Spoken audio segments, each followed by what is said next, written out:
So without further ado, I introduce Alex Collier. Thank you, Michael.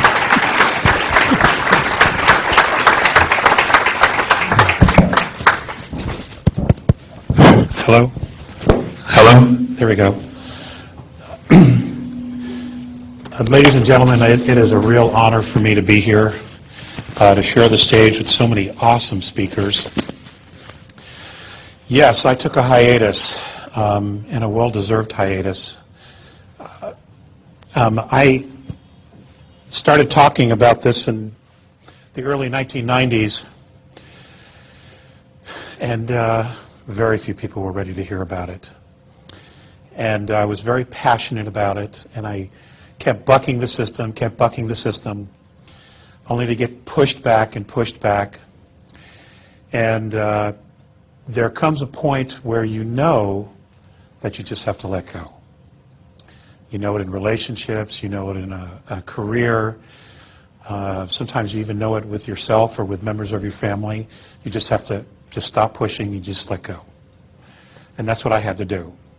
And in that process of letting go, I evolved a lot. And that needed to happen. I needed to grow. It doesn't seem like it, but for 40 years, I have had a relationship with human beings from the constellation of Andromeda. It started when I was 8 years old, and I only have an hour and a half, so I just want to kind of skim through this, because all the information, or most of the information that you want, is available for free on the internet. And it is for free. I don't own the material. I just volunteered to deliver the message.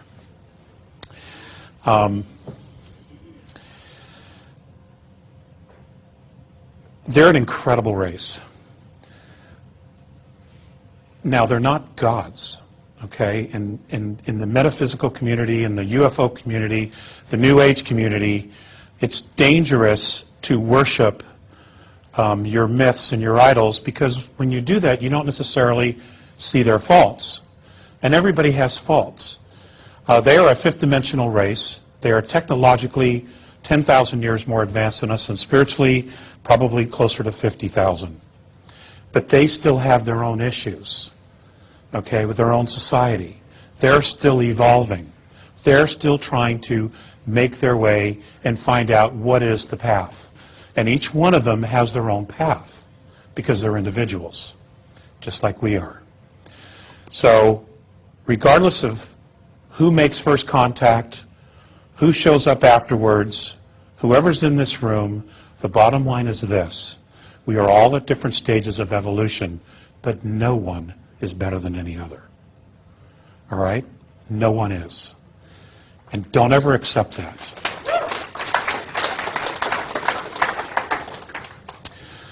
The Andromedans first came here because something happens in the future. And there's a very negative imbalance that occurs in their future. And in tracing it back, they traced it back to our solar system. I don't know if that is still a probability now. We are getting all kinds of help and intervention from many different races. And the reason for that is fascinating, to be perfectly honest with you. And it's probably going to take a little while for it to sit with you, but it's important that I do the best that I can to share this. It is the Andromedan perspective that all of us on this planet are genetic royalty. That inside each one of us, we hold the combined DNA of 22 different extraterrestrial races. Now, all of the speakers have touched upon some of these things over the weekend, and I've sat in the audience with you, and bells would go off all the time. Dr. Cremo made reference to, here's physicality, but something brings it to life. Something creates the DNA. Okay, that's obviously spirit. It's soul. David Wilcock talked about the same thing, of spirit, higher dimensional realms, higher entities coming in and creating a template over life. All of these things are a possibility because God is so incredibly creative. There is no limit to the creativity of the Creator or to us. Now, the Andromedan perspective, and I'm just going to get right into this and then I'll share some stories because I want you to sit with this. The Andromedan perspective is that many of us have already been through this cycle of evolution on a spiritual level. It is their perspective, and this is information that they have received from teachers that they have that are on 9th density, is that on the 11th density, there is a race of beings called the Patal. They're also known as the founders, who created the wormholes and many other things, okay, in our known universe. The Vidya, it's a holograph. Those who created our holograph, the original ones who created our holograph. Apparently, the spiritual evolution of our universe got stuck. Somehow it got stuck. And it was interesting that David Wilcock talked about that last night as well. It is their perspective that this group of Patal left eternity to fall back into the concept of time. And that many civilizations, approximately 21 civilizations, in 3rd density, which are going through the same process we're going through, Patal are on all of those planets. Okay? So now you have highly spiritually evolved beings who came in to time, choosing to forget who they were, stepping into genetic royalty physicality. Now, within that physicality and that genetic makeup that we have, we also have the racial memories of these races. Now, that's profound because when you take a look at the idea that many of these different races come from completely different environments, completely different living habitats and ecosystems, which we'll talk about, there truly is absolutely no limit to what we are and what we can do. The question no longer is, and I agree absolutely 100% with Paula on this, it isn't, are we alone? That question's done. The question is, what do we want? That's the question.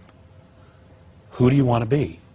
It's not who you were, who do you want to be? What do you want? In what direction do you want to create?